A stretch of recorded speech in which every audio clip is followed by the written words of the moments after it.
بسم اللہ الرحمن الرحیم۔ السلام علیکم ورحمۃ اللہ وبرکاتہ۔ ان الحمد للہ رب العالمین نحمده ونستعینه ونستغفره ونؤمن به ونتوکل علیہ ونعوذ باللہ من شرور انفسنا ومن سیئات اعمالنا من يهده الله فلا مضل له ومن يضلله فلا هادي له ونشهد أن لا إله إلا الله وحده لا شريك له ونشهد أن سيدنا وسندنا وهادينا ومولانا محمدا عبده ورسوله أما بعد فأعوذ بالله من الشيطان الرجيم بسم الله الرحمن الرحيم يا أيها الذين آمنوا أنفقوا مما رزقناكم من قبل أن يأتي يوم لا بيع فيه ولا خلة ولا شفاعة والكافرون هم الظالمون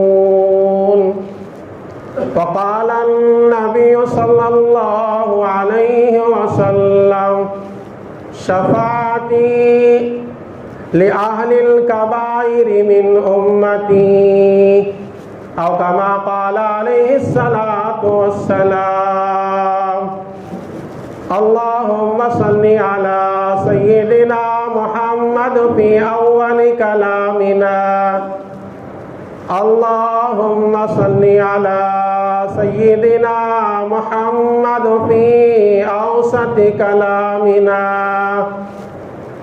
اللهم صل على سيدنا محمد في آخر كلامنا۔ معزز اور مکرم سامعین کرام، بزرگوں اور دوستوں، رب العالمین کا بڑا کرم ہوا کہ اس نے مجھے اور آپ کو کچھ دینی باتیں سننے اور سنانے کی توفیق دے رہا ہے، اور یہ بات یاد رکھ لیں، دین کی باتیں حاصل کرنا یا بتانا یہ نبی کی وراثت کو حاصل کرنا ہے۔ جتنے لوگ شوق اور ذوق سے پہلے فرصت میں آ کر قرآن اور سنت کے باتیں سنتے ہیں، گویا وہ نبی کی وراثت کو حاصل کر رہے ہیں۔ میرے دوستو، ابھی میں نے قرآن کریم کی ایک آیت مبارکہ تلاوت کیا جو قرآن کریم میں تیسرے پارے سورہ بقرہ رکوع نمبر 36 آیت نمبر 254 میں موجود ہے۔ اس آیت کریمہ میں اللہ رب العالمین نے ہمیں پیغام دے رہا ہے قیامت کے میدان کے بارے میں۔ اللہ ارشاد فرما رہا ہے کہ ایسا دن آنے والا ہے جس دن کوئی سوداگری نہیں ہوگی، کوئی خرید و فروخت نہیں چلے گا، کوئی کسی کے نیکی لینے کو تیار نہیں ہوگا اور دینے کو تیار نہیں ہوگا۔ لینے والا تو منتظر رہے گا لیکن دینے والا تو کوئی نہیں ملے گا۔ وہاں کوئی لینا دینے کا معاملہ نہیں ہوگا، اور فرمایا وہاں کوئی دوستی بھی نہیں چلے گی، اور آگے فرمایا کہ وہاں کسی کی شفاعت بھی نہیں چلے گی۔ آج کے ہمارے تقریر کا محور ہے، عنوان ہے، اللہ کی نبی کی شفاعت امت کے کن لوگوں کو ملنے والی ہے۔ قرآن کے کئی آیتیں بتاتے ہیں کہ اللہ کے دربار میں میدان محشر میں کسی بھی آدمی کو ہمت نہیں ہوگی کہ اللہ کے دربار میں جا کر کسی کی سفارش کرے۔ قرآن کریم سورہ بقرہ میں آیت الکرسی ہے، اس آیت الکرسی کے ترجمے پر غور کرو۔ اللہ کہہ رہا ہے من ذا الذی یشفع عنده الا باذنہ، کون ہے کل قیامت کے دن اللہ کے دربار میں جا کر کسی کی سفارش کرے؟ لیکن اللہ کسی کو اجازت دے وہی اللہ کے دربار میں جا کر شفاعت کرے گا اور سفارش کرے گا، اس کے علاوہ کسی کو ہمت نہیں بنے گی۔ قرآن کریم سورہ مومنون آیت نمبر 101 میں اللہ تبارک و تعالی نے فرمایا فَإِذَا نُفِخَ فِي الصُّورِ فَلَا أَنْسَابَ بَيْنَهُمْ، جب سور پھونکا جائے گا، قیامت کا میدان قائم ہوگا، وہاں کوئی رشتہ داری کام نہیں آئے گی۔ قرآن کریم کا 30واں پارہ سورہ نبا دوسرا رکوع آیت نمبر 38 میں اللہ تبارک و تعالی نے کہا یوم یقوم الروح والملائکۃ صفا، کل قیامت کا میدان ہوگا، حضرت جبرائیل بھی اور فرشتے بھی صف باندھ کر اللہ کے دربار میں کھڑے ہوں گے۔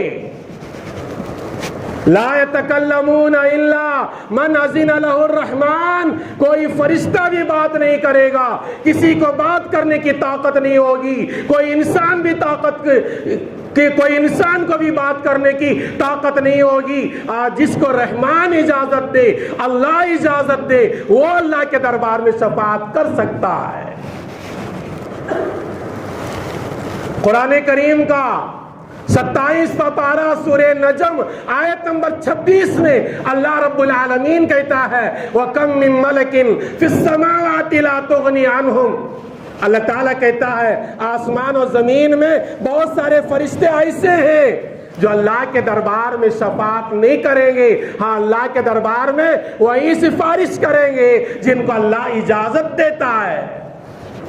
تو میدان محشر میں کوئی آدمی کسی کی سفارش کو تیار نہیں ہوگا۔ ایسے موقع پر پیارے آقا حضور اکرم صلی اللہ علیہ وسلم ہماری شفاعت کے لیے آگے بڑھیں گے۔ صحیح بخاری میں بڑی لمبی چوڑی حدیث ہے، صحیح بخاری حدیث نمبر 4712 حدیث ہے، حضرت ابو ہریرہ سے بھی روایت ہے اور حضرت انس بن مالک سے بھی روایت ہے، اور اسی قسم کے حدیثیں بخاری میں دوسرے صحابہ سے کئی طرق سے اور بھی موجود ہے۔ حضرت انس رضی اللہ تعالی عنہ فرماتے ہیں اور حضرت ابو ہریرہ بھی فرماتے ہیں رضی اللہ تعالی عنہ، اللہ کے نبی صلی اللہ علیہ وسلم نے ایک دفعہ فرمایا اے میرے صحابہ، قیامت کے دن پورے انسانوں کا میں سردار بنوں گا، اللہ مجھے پورے انسانوں کا سردار بنائے گا۔ آگے اللہ تبارک و تعالیٰ کے نبی فرماتے ہیں کہ میدان محشر ہوگا، لوگ نفسی نفسی کے عالم میں ہوں گے، پسینے میں ڈوبے ہوئے ہوں گے اور تکلیف میں ہوں گے، اور لوگ یہ بات پر متفق ہو جائیں گے چلو کسی آدمی کے پاس جا کر، کسی نبی کے پاس جا کر، کسی رسول کے پاس جا کر ہمیں سفارش کرے، اللہ یہ میدان محشر کی گرمی، یہ میدان محشر کی پریشانی سے بچا کر جلد سے جلد ہمارا حساب لے لے، ہمیں جنت میں بھیج دے یا جہنم میں بھیج دے، لیکن یہ میدان محشر کی پریشانی ہمیں برداشت نہیں ہو رہی ہے۔ میدان محشر میں بہت زیادہ گرمی، حضرت مولانا پالن حقانی علیہ رحمہ لکھتے ہیں ایک جگہ اپنے کتاب میں کہ آج جو سورج اللہ نے بنایا ہے وہ زمین کے طرف اس کی پیٹھ ہے اور آسمان کی طرف اس کا چہرہ ہے. کل قیامت کا دن ہوگا کہ اس کا چہرہ زمین کی طرف ہوگا اور اس کی پیٹھ آسمانوں کی طرف ہوگی. اندازہ لگائیے آج سورج ہمارے سے کتنا بلند اور بالا ہے اور کتنے دوری کے فاصلے پر ہے, اور اس کا چہرہ پالن حقانی علیہ الرحمن کے قول میں نقل کر رہا ہوں کہ آسمانوں کی طرف ہے, اور اس کی پیٹھ کی گرمی ہمیں اتنی بے قرار کر دیتی ہے. گرمی کا موسم آئے اے سی کے بغیر مالدار نہیں بیٹھ سکتے, گرمی کا موسم آئے معمولی لوگ فین کے بغیر بیٹھ نہیں سکتے. وہ میدان محشر کا عالم کیا ہوگا جہاں سورج بالکل قریب آئے گا. لوگ پورے کے پورے مل کر انبیاء کے تلاش میں نکلیں گے. صحیح بخاری کا میں نے حدیث کا حوالہ دیا, میرے نبی فرماتے ہیں پورے لوگ حضرت آدم کے پاس جائیں گے, جا کر عرض کریں گے آدم آپ اللہ کی صفی اللہ ہے, اللہ نے آپ کو جنت میں رکھا تھا, اللہ نے آپ کو اپنے دستے مبارک سے بنایا تھا, اللہ نے آپ کے اندر روح پھونکا تھا, آپ لاڈیلے نبی ہیں, اس لیے آپ اللہ کے دربار میں جا کر ہماری شفاعت کرو, ہماری سفارش کرو, اللہ یہ میدان محشر کی گرمی اور پریشانی سے ہمیں بچا لیں. حضرت آدم کیا کہیں گے؟ بخاری کی روایت پیش کر رہا ہوں. حضرت آدم کہیں گے نفسی نفسی نفسی, 3 دفعہ کے جملے ہیں. فرمائیں گے لوگوں میں اپنے نفس کی فکر میں پڑا ہوا ہوں, میری فکر ہے کہ میں تمہاری سفارش نہیں کر سکتا, اللہ کے دربار میں تمہاری شفاعت نہیں کر سکتا, کہ دنیا میں میرے سے ایک بھول ہو گئی. اللہ نے جنت میں ایک درخت کے قریب جانے سے اور کھانے سے منع کیا تھا, اور شیطان کے جال میں آ کر میں نے کھا لیا تھا, اور وہ کھا لینے کا دربار اللہ کے دربار میں ناپسند ہوا. حالانکہ حضرت آدم نے وہ پھل کھانے کے بعد یا وہ دانے کھانے کے بعد اللہ کے دربار میں کئی سال روئے ہیں, اللہ کے دربار میں دعا بھی کرے ہیں. قرآن کریم کا 8واں پارہ سورہ اعراف رکوع نمبر 2 آیت نمبر 23 میں یہ دعا بھی ہے, ربنا ظلمنا انفسنا وان لم تغفر لنا وترحمنا لنکونن من الخاسرین. حضرت آدم حضرت حوا دونوں نے مل کر دعا کیا تھا, اے اللہ ہم نے اپنے آپ پر اپنے نفسوں پر ظلم کیا ہے, اگر تو معاف نہیں کیا ہم ظالموں میں سے ہو جائیں گے. اللہ نے معاف بھی کر دیا تھا, معافی کا اعلان بھی فرمایا تھا, لیکن حضرت آدم میدان محشر میں کہیں گے لوگوں وہ ایک بھول میرے سے ہو گئی تھی, اور اللہ آج پوچھے تو میں اللہ کو کیا جواب دوں گا, اس لیے کہ اللہ کو آج اتنا غصہ آیا ہے, نہ اس سے پہلے آیا تھا نہ اس کے بعد آئے گا, اس لیے میں تمہاری سفارش نہیں کر سکتا. تمہیں یہ بات بتاتا ہو, تم حضرت نوح کے پاس چلے جاؤ, ہو سکتا ہے کہ وہ تمہاری شفاعت کرے. صحیح بخاری میں ابو ہریرہ سے روایت موجود ہے, حدیث نمبر 4712 میں اللہ کے نبی فرماتے ہیں کہ لوگوں کا جمع غفیر حضرت آدم سے لے کر حضرت نوح کے تلاش میں نکلے گا. وہ کتنے سال کا عرصہ ہوگا بخاری اور مسلم میں نہیں, امام غزالی کی کتاب سے حضرت مولانا ابراہیم دہلوی رحمۃ اللہ علیہ نے اپنے کتاب میں لکھا ہے حضرت آدم سے لے کر حضرت نوح تک آنے کے لیے 1000 سال کا فاصلہ ہوگا. 1000 سال لوگ چلتے چلتے حضرت نوح کے پاس آئیں گے, حضرت نوح سے کہیں گے اے نوح تم آدم ثانی ہو کہ اللہ نے تم کو نبی بنایا تھا, اس لیے آج میدان محشر ہے, تم اللہ کے دربار میں چلے جاؤ, ہماری شفاعت کرو, ہماری سفارش کرو. حضرت نوح کہیں گے لوگوں میں نے میرے زمانے میں جب طوفان آیا میرا بیٹا پانی میں ڈوب رہا تھا, میں نے کہا اے اللہ میرا بیٹا میرے خاندان میں سے ہے, تو بچا لے. تو اللہ نے مجھے کہا تھا اے نوح ایسی بات کا سوال نہیں کرنا جس کو تمہیں علم نہیں. قرآن کریم میں سورہ قصص میں آیت نمبر سورہ ہود میں آیت نمبر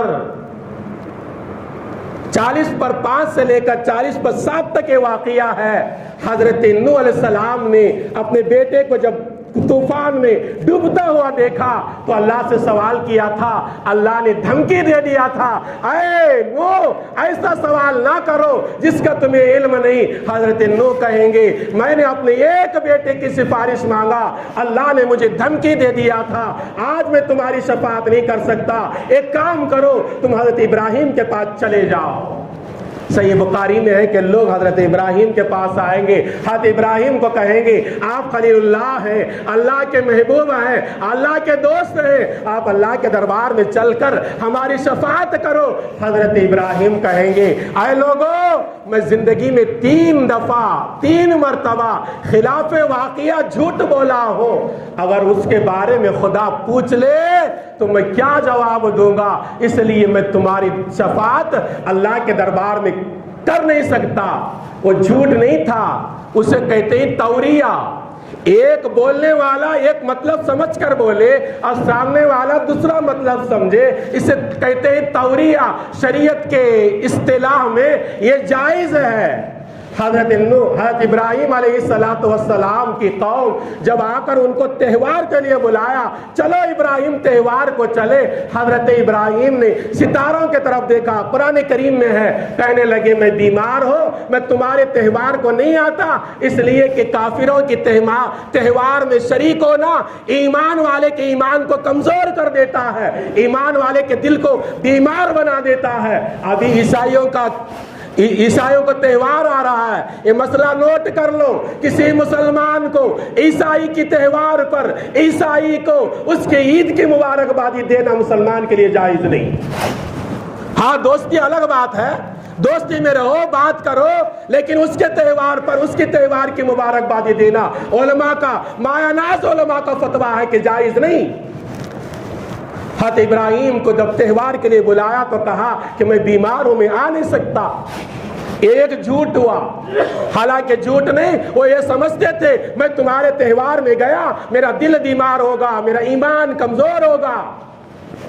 اور دوسرا جھوٹ وہ ہے جو قرآن میں ہے، جب تہوار کو لوگ چلے گئے، حضرت ابراہیم نے بت خانے میں داخل ہوئے، پورے بتوں کو توڑ دیا، ایک بڑے بت کو چھوڑ دیا۔ آپ نے بارہا یہ واقعہ سنا ہوگا، جب قوم والے لوگ آئے پوچھنے لگے ابراہیم کس نے کیا، حضرت ابراہیم نے کہا بل فعل کبیرہم، بلکہ بڑے نے کیا۔ حضرت ابراہیم کی مراد یہ تھی سب سے بڑا جو اللہ ہے، اس اللہ نے مجھ سے کرایا ہے، لیکن سامنے والے نے سوچا یہ بڑا بت نے کیا ہوگا، یہ بھی ایک جھوٹ شمار کر رہے ہیں۔ تیسرا جھوٹ قرآن میں نہیں، صحیح بخاری اور مسلم میں ہے، حضرت ابراہیم اپنی بیوی سارہ کے ساتھ سفر کر رہے تھے اور مصر کا بادشاہ بڑا ظالم تھا کہ کوئی عورت خوبصورت نظر آ گئی اس کے مرد کو، اس کے شوہر کو مار دیتا یا قید خانے میں ڈالتا اور اس عورت سے بدفعلی کرتا۔ حضرت ابراہیم اپنے بیوی سارہ کے ساتھ جا رہے تھے، بادشاہ کی جماعت آئی کہ بادشاہ کی خدمت میں یہ کون ہے تمہاری ساتھ میں جانے والی؟ اگر عورت ہے کہتے تو حضرت سارہ کو بدفعلی کی طرف لے کر جاتے، اگر بہن ہے کہ تو چھوڑ دیتے۔ حضرت ابراہیم نے اپنی بیوی سارہ کو کہا یہ میری بہن ہے، یعنی دینی حساب سے دینی بہن ہے، یہ جھوٹ نہیں تھا، یہ توریہ ہے۔ لیکن حضرت ابراہیم کہتے ہیں لوگوں میں نے زندگی میں خلاف کے 3 باتیں کہے تھے جو جھوٹ میں شمار ہو جائیں گے، اس لیے میں ڈر رہا ہوں، میں اللہ کے دربار میں شفاعت نہیں کرتا۔ اب میں تھوڑی دیر کے لیے رک جاؤ، غور کرو، ہم صبح سے لے کر شام تک کتنے جھوٹ بولتے ہیں۔ کبھی ہم نے خوف کھایا آخرت کا؟ کبھی اللہ کے دربار میں پہنچ کر مجھے اس کا جواب دینا ہے، کبھی ہم نے سوچا؟ کبھی ہم نے کسی کی غیبت کی تو کبھی سوچا؟ کبھی کسی کا دل توڑنے والے باتیں اپنے زبان سے نکالتے کبھی سوچا؟ نہیں سوچے۔ ابراہیم خلیل اللہ ڈر رہے ہیں، میدان محشر میں کہیں گے لوگوں میں نہیں آ سکتا، تم ایک کام کرو، حضرت موسیٰ کے پاس جاؤ۔ پورے لوگ حضرت موسیٰ کے پاس جائیں گے، حضرت موسیٰ کہیں گے اے لوگوں میرے زمانے میں میرے ہاتھ سے ایک قبطی کو میں نے مکہ مار دیا، ایک گھونسا مار دیا، وہ ایک ہی گھونسے سے مر گیا تھا، حالانکہ وہ قتل عمد ہے، انہیں بھول کر قتل ہونا، جان بوجھ کر وہ قتل ہوا تھا۔ قرآن کریم 20واں پارہ سورہ قصص آیت نمبر 15 اور 16 میں اس کا ذکر ہے۔ حضرت موسیٰ علیہ السلام نے ایک قبطی کو ایک گھوسا مارا، اتفاقاً وہ مر گیا تھا اور انہوں نے اللہ سے معافی بھی مانگی تھی، اللہ نے معاف بھی کر دیا تھا۔ لیکن حضرت موسیٰ کہیں گے اگر اس گناہ کے بعد گناہ کے متعلق اللہ مجھے آج سوال کرے تو میں کیا جواب دوں گا، اس لیے میں خود ڈر رہا ہوں، میں تمہاری شفاعت نہیں کر سکتا۔ ایک کام کرو، تم حضرت عیسیٰ کے پاس چلے جاؤ۔ پورے لوگ حضرت عیسیٰ کے پاس آئیں گے، حضرت عیسیٰ بھی کہیں گے یہ شفاعت کا حقدار میں نہیں، بلکہ تم ایک کام کرو کہ محمد عربی صلی اللہ علیہ وسلم کے خدمت میں پہنچ جاؤ، وہ تمہاری ضرور شفاعت کریں گے۔ لوگ پیارے آقا حضور اکرم صلی اللہ علیہ وسلم کے خدمت میں حاضر ہوں گے۔ صحیح بخاری کا میں نے حوالہ دیا، اللہ کے نبی صلی اللہ علیہ وسلم فرماتے ہیں مقام محمود میں اللہ تبارک و تعالیٰ کے نبی سجدہ ریز ہو جائیں گے، سجدے میں پڑے رہیں گے۔ کتنے دن کا عرصہ میں سجدے میں پڑیں گے؟ صحیح بخاری اور مسلم میں اس سیاکار کو لا علم کو بات تو نہیں ملی، لیکن بعض علماء نے اپنے کتابوں میں لکھا ہے ایک ہفتے کا زمانہ گزر جائے گا، سجدے میں پڑیں گے، اپنے امت کی مغفرت چاہتے رہیں گے، روتے رہیں گے اور کہیں گے اللہ میری امت پر رحم فرما دے، میری امت کو یہ میدان محشر کی گرمی سے بچا لے۔ اس کے بعد اللہ کی حمد بھی کرتے رہیں گے، اللہ کی تعریف بھی کرتے رہیں گے۔ اللہ تبارک و تعالی اس کے بعد اعلان فرمائے گا یا محمد ارفع راسک سل تو تک اشفع تشفع، آئے میرے محبوب محمد آپ کے سر مبارک کو اٹھائیے، مانگیے جو کچھ مانگنا ہے، شفاعت کیجئے کس کی کرنا ہے، میں آپ کے مانگنے کو عطا کروں گا، آپ کی شفاعت کو قبول کروں گا۔ تو میرے نبی صلی اللہ علیہ وسلم اپنی امت کی شفاعت کریں گے۔ ایک پہلی دفعہ امت کے چند لوگوں کی شفاعت کا حکم ہوگا، اللہ کے نبی کی شفاعت سے یہ لوگ کامیاب ہو جائیں گے۔ اسی طرح بار بار میرے نبی شفاعت کرتے رہیں گے۔ اسی لیے ایک حدیث میں حضور اکرم صلی اللہ علیہ وسلم نے فرمایا اللہ نے ہر نبی کو ایک مقبول دعا دی تھی، وہ ہر نبی نے دنیا میں وہ دعا کر کے قبول کر لیا، وہ دعا کو ختم کر لیا۔ حضرت آدم بھی وہ دعا کر کے ختم ہو گئی، حضرت یوسف کی دعا بھی وہ قبول ہو گئی، اور حضرت موسیٰ کی دعا بھی دنیا میں ختم ہو گئی، حضرت عیسیٰ کی دعا بھی قبول وہ ختم ہو گئی۔ لیکن اللہ کے نبی کی مہربانی پر قربان جاؤ، اللہ کے نبی نے فرمایا میں نے میری دعا کو کل قیامت کے دن اپنے امت کی شفاعت کے لیے چھپا کر رکھا۔ میرے دوستو ہمیں شرم آنا چاہیے کہ ہمارے نبی ہم سے اتنی محبت کرنے والے آج امت کا بہت بڑا طبقہ، امت کا بہت بڑی جماعت اللہ کے نبی کے طریقے کو چھوڑ کر زندگی گزار رہی۔ کیا ایسے مسلمان کامیاب ہوں گے؟ اللہ کے نبی صلی اللہ علیہ وسلم فرماتے ہر نبی کو اللہ نے ایک مقبول دعا دیا تھا، دنیا میں وہ ہر نبی مانگ کر ختم کر لی، میرے نبی فرماتے میں نے نہیں مانگا، وہ میری امت کے لیے میں نے چھپا کر رکھا ہوں، میدان محشر میں مانگوں گا۔ صحیح جامعہ ترمذی میں روایت ہے، 2435ویں روایت ہے ترمذی میں، حضرت انس جو رسول اللہ کے خادم ہیں، جنہوں نے رسول اللہ کے 10 سال خدمت کیا۔ بڑے لوگوں کی خدمت کرنا آدمی فخر سمجھتا ہے۔ آج بھی کوئی مسلمان، کوئی بھی انسان کسی ایم پی کا، ایم ایل اے کا خدمت گزار ہو اور پی اے بن جائے، آدمی فخر سے کہتا تجھے کیا معلوم ہے میں نے فلاں ایم پی کا، فلاں ایم ایل اے کا میں پی اے ہوں، یہ فخر سے اپنے سر کو اٹھا کر بات کرتا ہے، اس لیے کہ میں خدمت گزار ہوں، میری بات وہاں تک چلتی ہے۔ لیکن حضرت انس تو رسول اللہ کے 10 سال خدمت کرے ہیں، انہوں نے ایک دفعہ پوچھ لیا اللہ کے نبی صلی اللہ علیہ وسلم میدان محشر میں کیا آپ میری شفاعت کریں گے؟ میں نے آپ کے 10 سال خدمت کیا ہوں، میں پوچھنا چاہتا ہوں کیا آپ میرے اوپر رحم کرتے ہوئے میدان محشر میں میری شفاعت کریں گے؟ اللہ کے نبی نے فرمایا انس انشاءاللہ ضرور میں تیری شفاعت کروں گا، گھبرانا نہیں۔ اللہ کے نبی صلی اللہ علیہ وسلم نے جب وعدہ کیا انس سے کہ میری شفاعت ہو جائے گی، تو حضرت انس نے پوچھا اللہ کے نبی میدان محشر تو بہت بڑا ہوگا, کروڑوں اربوں خربوں لوگ ہوں گے, میں آپ کو کہاں تلاش کروں؟ مجھے آپ کا ایڈریس بتاؤ, پتہ بتاؤ, میدان محشر میں آپ کو کہاں تلاش کروں؟ میرے نبی نے فرمایا انس سب سے پہلے پل صراط پر دیکھ لینا, پل صراط کے قریب کھڑے ہو کر میرے امت کے سلامتی سے گزرنے کی میں دعائیں کرتے رہوں گا, اللہم سلم سلم کے نعرے نبی لگاتے رہیں گے. حضرت انس نے پوچھا اللہ کے نبی پل صراط میں اگر آپ نہیں ملے اور کہاں تلاش کرو؟ میرے نبی نے فرمایا میزان عمل پہ تلاش کر لینا, جہاں آدمی کے اعمال تولے جاتے ہیں. میں اپنی امت کے نیکیوں کے اعمال بھاری ہونے کی دعا کرتے ہوئے میزان عمل میں رک جاؤں گا.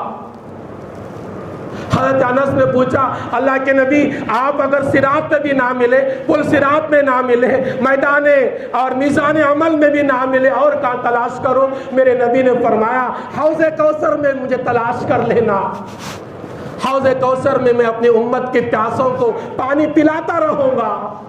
صحیح بخاری مسلم میں ہے حوض کوثر پر اتنے گلاس ہوں گے, نبی نے فرمایا جتنے آسمان پر ستارے ہیں.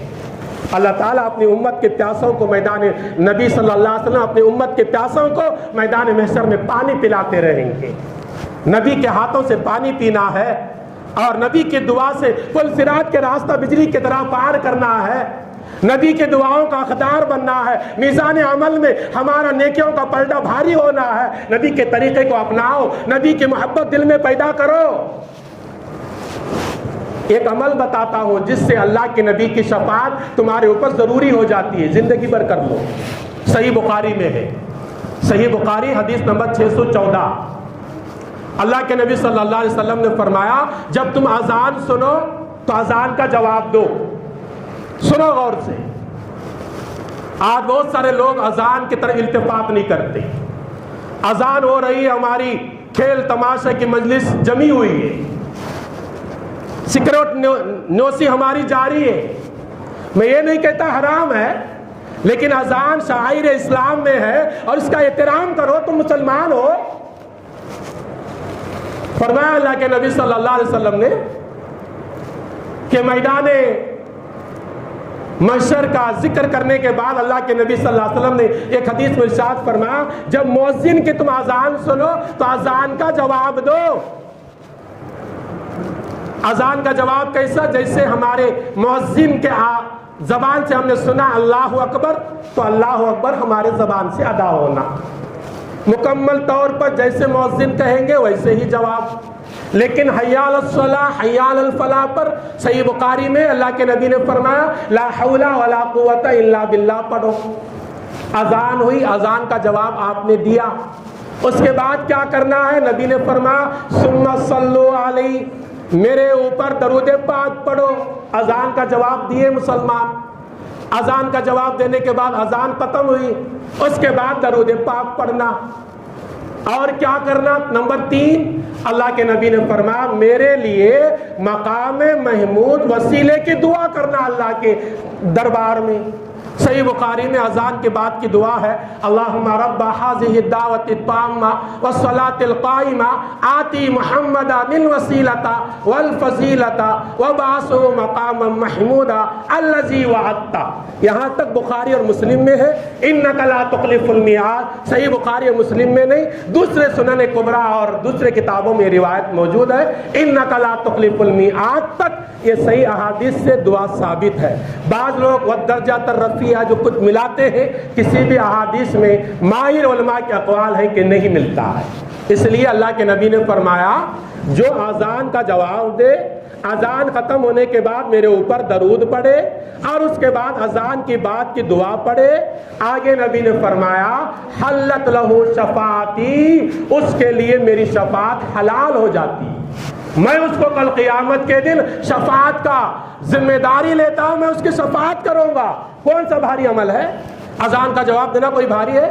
اذان کا جواب دو, درود پاک پڑھو, اس کے بعد دعا پڑھو.